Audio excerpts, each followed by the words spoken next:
ഇന്ന് ഫെബ്രുവരി 28 വെള്ളിയാഴ്ച. എല്ലാവർക്കും ഹൃദയംഗമായ സ്വാഗതം. ഏറ്റു പ്രാർത്ഥിക്കാം. അമ്മേ പരിശുദ്ധമ്മേ, അമ്മേ പരിശുദ്ധമ്മേ, ദൈവമാതാവേ, അന്ന് അങ്ങ് കൃപാസനത്തിൽ പ്രത്യക്ഷപ്പെട്ട് വരാൻ പോകുന്ന മഹാദുരന്തത്തിൽ നിന്ന് രക്ഷപ്പെടാനും എല്ലാവർക്കും വേണ്ടി പ്രാർത്ഥിക്കുവാനും ആവശ്യപ്പെട്ടിട്ട് 20 വർഷം കഴിഞ്ഞ ഈ വേളയിൽ കൃപാസനത്തിലൂടെ ഞങ്ങൾക്കും ഈ ദേശത്തിനും അമ്മ മാധ്യസ്ഥം നേടി തന്ന എല്ലാ അനുഗ്രഹങ്ങൾക്കും കൃപകൾക്കും ഞങ്ങളിപ്പോൾ ഹൃദയം നിറഞ്ഞ നന്ദി പറയുന്നു. അമ്മേ പരിശുദ്ധമ്മേ, ജപമാല മാതാവേ, സകല കൃപാസനം പ്രാർത്ഥനകളോടും ചേർത്ത് ഞങ്ങളിപ്പോൾ പ്രാർത്ഥിക്കുന്ന ഈ കുടുംബത്തിന്റെ പ്രത്യേക നിയോഗം. പ്രാർത്ഥന ആവശ്യം പറ മക്കളെ.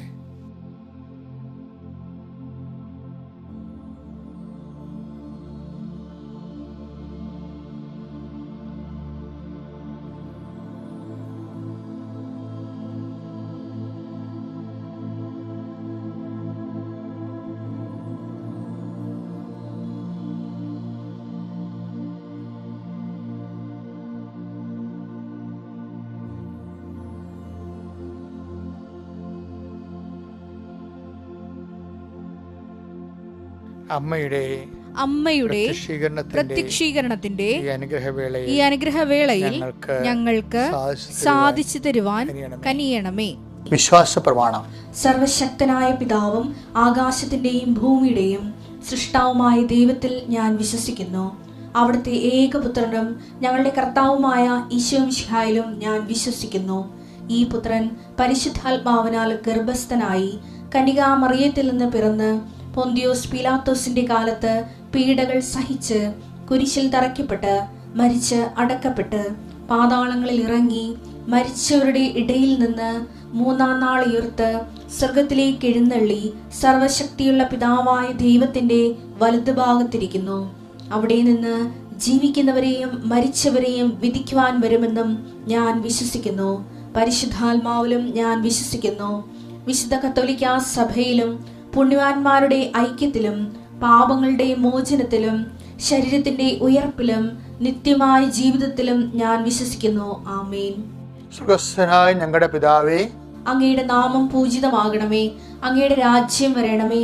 അങ്ങയുടെ തിരുമനസ് സ്വർഗത്തിലെ പോലെ ഭൂമിയിലും ആകണമേ. അന്നു വേണ്ടുന്ന ആഹാരം ഇന്ന് ഞങ്ങൾക്ക് തരണമേ. ഞങ്ങളോട് തെറ്റ് ചെയ്യുന്നവരോട് ഞങ്ങൾ ക്ഷമിക്കുന്നത് പോലെ ഞങ്ങളുടെ തെറ്റുകൾ ഞങ്ങളോടും ക്ഷമിക്കണമേ. ഞങ്ങളെ പ്രലോഭനത്തിൽ ഉൾപ്പെടുത്തരുതേ, തിന്മയിൽ ഞങ്ങൾ രക്ഷിക്കണമേ. ആമേൻ. നന്മ നിറഞ്ഞ മറിയമേ, സ്വസ്തി.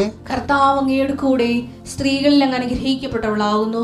അങ്ങയുടെ ഉദരത്തിൻ ഫലമായി ഈശോ അനുഗ്രഹിക്കപ്പെട്ടവനാകുന്നു.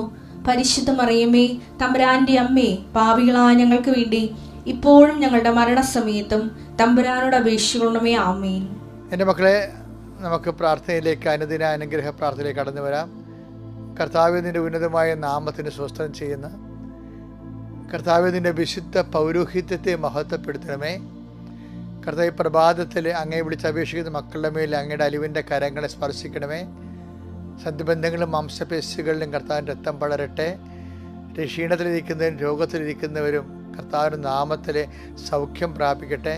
ഹൃദയരോഗികൾ ഈശോ നാമത്തിൽ ബലം പെടട്ടെ. കരൾ രോഗികൾ, ഉദര രോഗികൾ എല്ലാവരെയും കർത്താവിനെ അണിപ്പെടുത്താവുന്ന വറുതി കർത്താവ് സ്പർശിക്കപ്പെടട്ടെ. അടിപ്പണ പോലെ വൈതാക്കാളുമ്പോൾ ദൈവികമായ ശക്തി നിങ്ങളെ കൊഴുകട്ടെ. ഉച്ചമുള്ളംകാല് വരെ കർത്താവിൻ്റെ ശക്തി നിറയട്ടെ. Lord Jesus Christ, pour out his spirit. എൻ്റെ കർത്താവിൻ്റെ ഉന്നതമായ നാമത്തിൽ എല്ലാ കുഞ്ഞുങ്ങളെ സംബന്ധിച്ച് പ്രാർത്ഥിക്കുന്നു. ഗർഭിണികളെ സംബന്ധിച്ച് പ്രാർത്ഥിക്കുന്നു. ജോലിക്ക് പോകുന്നവരെ സംബന്ധിച്ച് പ്രാർത്ഥിക്കുന്നു. ജോലി തടസ്സമുള്ളവരെ സംബന്ധിച്ച് പ്രാർത്ഥിക്കുന്നു. പരീക്ഷക്കാരെ സംബന്ധിച്ച് പ്രാർത്ഥിക്കുന്നു. പരീക്ഷ എഴുതിയിട്ട് റിസൾട്ട് വെയിറ്റ് ചെയ്യുന്നവരെ സംബന്ധിച്ച് പ്രാർത്ഥിക്കുന്നു. ഉത്കണ്ഠയോടെ തോക്കുമെന്നുള്ള നിരാശയോടെ വെയിറ്റ് ചെയ്യുന്നവരുടെ റിസൾട്ടുകളെ നീ ഏറ്റെടുക്കണമെന്ന് പ്രാർത്ഥിക്കുന്നു. അവരെ ബലപ്പെടുത്തണമെന്ന് പ്രാർത്ഥിക്കുന്നു. സാമ്പത്തിക തകർച്ചയുള്ളവരെ സംബന്ധിച്ച് പ്രാർത്ഥിക്കുന്നു. വൈവാഹികമായിട്ട് പിരിഞ്ഞു നിൽക്കുന്നവരെയും പിരിയാൻ പോകുന്നവരെയും പരസ്പര കലഹത്തിൽ ഒരുമിച്ച് ജീവിക്കാൻ പറ്റാതിരിക്കുന്നവരെ എല്ലാവരെയും സമർപ്പിച്ച് പ്രാർത്ഥിക്കുന്നു. ദൈവത്തിൻ്റെ കരുണ മക്കളിലേക്ക് ഒഴുകട്ടെ. ദൈവത്തിൻ്റെ ശക്തി അവരുടെ കർത്താവിൻ്റെ ശ്രദ്ധയിലേക്ക് ആവശ്യിക്കട്ടെ.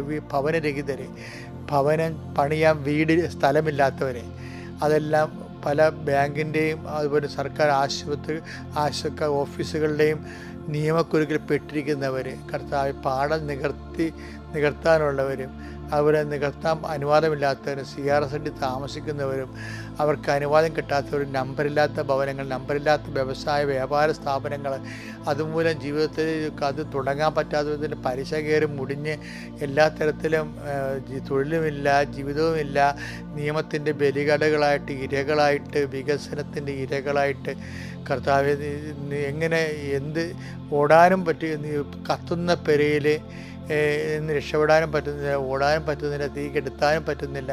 ഇങ്ങനെ ഭയങ്കര വല്ലാത്ത മാനസിക ജീവിത പിരിമുറുക്കത്തിൽ അകപ്പെട്ടിരിക്കുന്നവരെ ഈ ഒറ്റ പ്രാർത്ഥന കൊണ്ട് കർത്താവിൻ്റെ ശക്തിയാൽ കൃപാസാൽത്താര ജീവനോടെ പ്രത്യക്ഷപ്പെട്ട പരിശുദ്ധ അമ്മയുടെ മാധ്യസ്ഥൽ യേശുവിൻ്റെ നാമത്തിൽ നിങ്ങൾ ഈ നിമിഷം വിടുതൽ പ്രാപിക്കട്ടെ.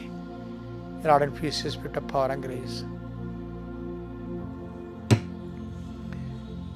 എൻ്റെ പ്രിയപ്പെട്ടവരെ, നമ്മൾ ഇന്ന് കാണുന്ന വചനം 1 Petrus 5:6 തക്ക സമയം. ദൈവത്തിന്റെ ശക്തമായ കരത്തിൻ കീഴിൽ ദൈവത്തിന്റെ ശക്തമായ കരത്തിന്റെ കീഴിൽ നിങ്ങൾ താഴ്മയോടെ നിൽക്കുവിൻ. അവിടുന്ന് തക്ക സമയത്ത് നിങ്ങളെ ഉയർത്തിക്കൊള്ളും. തക്ക സമയമില്ലേ? തക്ക സമയം പലപ്പോഴും രണ്ട് തക്കങ്ങൾ നമ്മുടെ ഇരുട്ട് തക്കവും വെളുത്ത തക്കവും എന്ന് പറഞ്ഞ പോലെ ഈ ദൈവത്തിന് മനുഷ്യനും 2 തക്കങ്ങളുണ്ട്, തക്ക സമയമുണ്ട്. ഒന്ന് നമ്മുടെ തക്ക സമയം. നമ്മുടെ തക്ക സമയം എന്ന് പറഞ്ഞാൽ പലപ്പോഴും ആപേക്ഷികമായിരിക്കും. ആൻറ്റിയുടെ മകൾ കാനഡയിൽ പോയതുകൊണ്ട് ഞാനും കെട്ടിയെടുത്ത് കാനഡയിൽ പോയേക്കാം. കാര്യം അവൾ എന്നേക്കാൾ 1 വയസ്സ് ഇളയതാണെന്നൊക്കെ പറയത്തില്ലേ, അത് നമ്മളുണ്ടാക്കുന്ന തക്ക സമയം. അവർ ആ ആൻറ്റിയുടെ മകളെന്ന സാധനം ആ ഒരു സംഭവം ജനിച്ചില്ലായിരുന്നെങ്കിൽ നമുക്ക് ഒരു പ്രശ്നമില്ല. എന്നുവെച്ചാൽ നമ്മുടെ പല പ്രശ്നങ്ങളും കമ്പാരിറ്റീവ് ആണ്, റിലേറ്റീവാണ്, ആപേക്ഷികമാണ് പല പ്രശ്നങ്ങളും. കാര്യം സാഹചര്യത്തിൻ്റെ സമ്മർദ്ദം എന്നൊക്കെ നമ്മൾ വിളിക്കുമെങ്കിലും ഇതിങ്ങനെ ചിലപ്പോൾ ദൈവഹിതമായിരിക്കത്തില്ല. പലരും കുരുങ്ങിപ്പോയി എന്നൊക്കെ പറയത്തില്ലേ, കുരുങ്ങിപ്പോയി. അതുപോലെ അങ്ങനെ ഈ പല കുരുക്കുകളും നമ്മൾ അങ്ങോട്ട് ചെന്ന് ഇരന്ന് വാങ്ങിക്കേണ്ടതാണ്. ദൈവികമായ പദ്ധതിക്ക് ശാന്തമാവുക ചിന്തിക്കാനും നിരന്തരം ദൈവത്തിൽ നിന്ന് പ്രാർത്ഥിച്ചും നമ്മൾ ദൈവത്തിൽ വടിവരണ റഷ് ചെയ്യുന്നുണ്ട്. അതെന്ന് വെച്ച് കഴിഞ്ഞാൽ മറ്റുള്ളവർ നമ്മൾ ഉന്തിയിടുന്നതാണ്. പണ്ട് ഉന്തിയിട്ട് ഒപ്പുരുഷമായെന്ന് പറഞ്ഞ പരിപാടി ഉണ്ടായിരുന്നു. ഈ പോർട്ടുഗീസ് ബിഷപ്പുമാരൊക്കെ ഭരിക്കണ കാലത്ത് അവർക്ക് നമ്മുടെ ഭാഷ അറിയത്തില്ല. നമ്മൾക്കാണെങ്കിലും അന്ന് വിദ്യാഭ്യാസം കുറവായിരുന്നു പലർക്കും. അപ്പം അങ്ങനെ വരുമ്പോൾ ഈ കുർബാനയൊക്കെ പടം കഴിഞ്ഞാൽ പിന്നെ ഉപ്പുരുഷമ മേടിക്കാൻ വേണ്ടി ബിഷപ്പ് വരണം. ബിഷപ്പ് 5 കൊല്ലം കൂടുമ്പോൾ വരത്തില്ല, ചിലപ്പോൾ 10ഉം 15ഉം കൊല്ലം കൂടിയാണ്. കാര്യം ഒരു രൂപത എന്ന് പറയും ഇന്നത്തെ 5 രൂപതയുടെ വലിപ്പം ഉണ്ടായിരുന്നു. പിന്നെ കാറൊന്നുമില്ല, പല്ലക്കിലൊക്കെയാണ് പോയിക്കൊണ്ടിരുന്നത്. അപ്പം അന്നൊക്കെ യൂറോപ്യൻ മെത്താന്മാർ ഒരു ഇടവക വരണമെന്ന് പറയണത് ചിലപ്പോൾ 10 കൊല്ലം കഴിഞ്ഞൊക്കെ വരുത്തണം, 15 കൊല്ലം കഴിഞ്ഞ് വരുത്തണം. അപ്പോൾ ആൾക്കാർക്കെല്ലാം 35-40 വയസ്സൊക്കെ. അപ്പോൾ ഈ 40 വയസ്സൊക്കെയാണ് ഒപ്പുരുഷമ മേടിക്കണ്ടേ. അതുകൊണ്ട് അവരൊന്നും പഠിക്കത്തില്ല, പഠിക്കാനുള്ള ഈ മാനസികാവസ്ഥ ഉണ്ടാകത്തില്ല. ഇങ്ങനെയുള്ളവരൊക്കെ ആൾക്കാർ തള്ളിയിടും.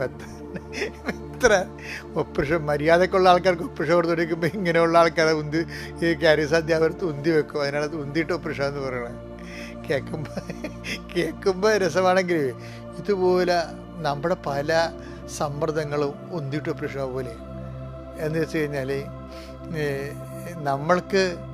നമ്മളെ വേറെ പലരുമാണ് ഉന്തണത് ദൈവദൃശ്യനിധിയിലേക്ക്.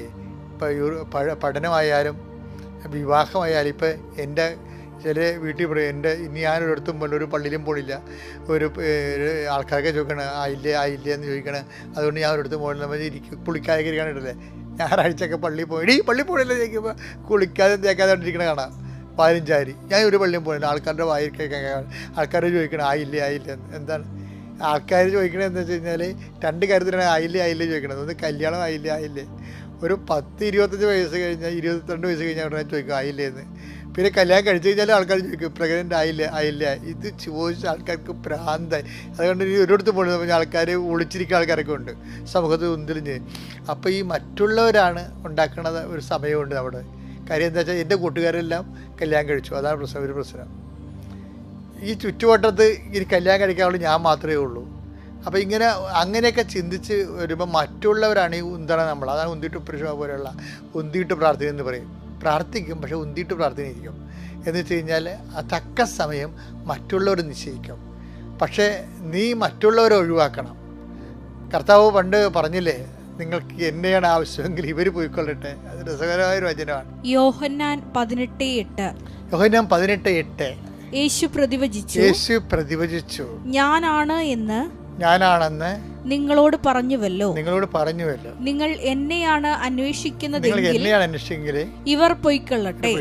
ഇവരെന്ന് പറഞ്ഞ ഒരു സമൂഹം എപ്പോഴും ക്രിസ്തുവായിട്ട് നമുക്ക് ഒഴിവാക്കേണ്ടി വരും.